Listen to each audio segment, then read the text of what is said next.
when you are a fit person and you have healthy habits, you're going to actually be side-eyed and questioned quite a bit.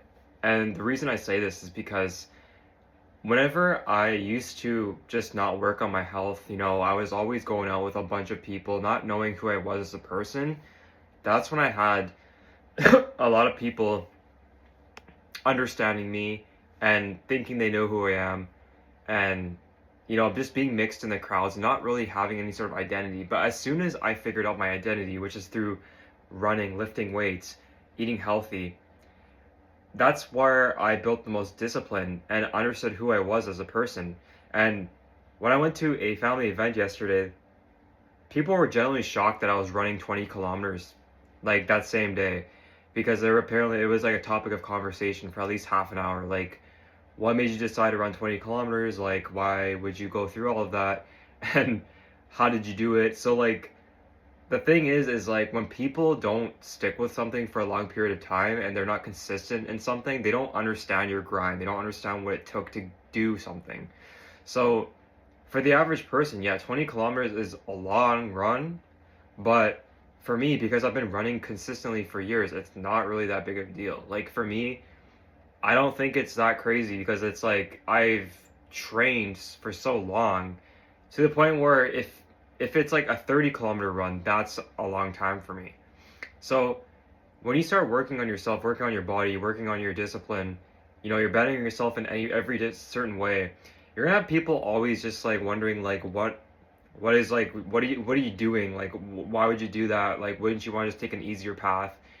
And for me, I always knew that I didn't want to take just the easy route. I didn't want to do what most people do, which has led me to establish my own boundaries and create content on my own journey and not following orders from other people. Because I used to be in friend groups where you can't necessarily be yourself. You have to like be a certain way in order to please others. So that's something that comes with not having a sense of identity. So when you're more fit, when you're healthy, you're gonna establish boundaries. You're gonna have people actually shying away from that because they don't want to take the hard path.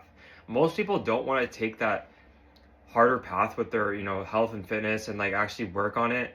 Like most people, they just want to escape from their current situations and, party as much as they can while they're young. But like the thing is I got out of that within 1 year of doing partying and drinking. Like I knew for a fact I didn't like doing that, but I was doing it to please other people. So this is your sign.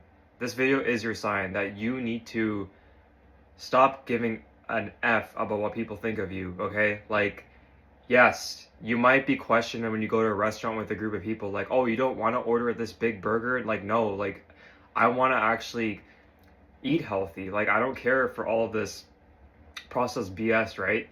So you're also gonna probably say no to a lot of events simply because the events are gonna be serving alcohol, there's gonna be a lot of processed food, and you just know that a lot of the people that are gonna be at these events are just not on the same mindset and vibration as you.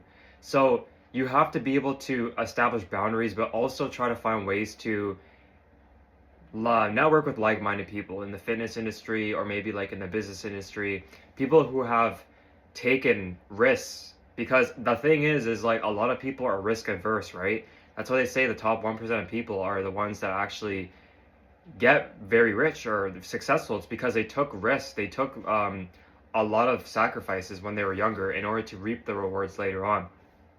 So yeah, you just have to be able to accept that you're either going to be like most people and yeah, you might have a lot of people on your side and you might have a lot of like support, but are you actually doing what you want to do, right? As opposed to like taking your own path, having your own vision, being your own boss, or establishing boundaries for yourself with the cost of having less people on your side. So like there is a trade-off there, but you have to realize that your health, your mental health, your finances, everything like that comes first. Relationships will be built over time. Like more quality relationships will be built once you start working on yourself.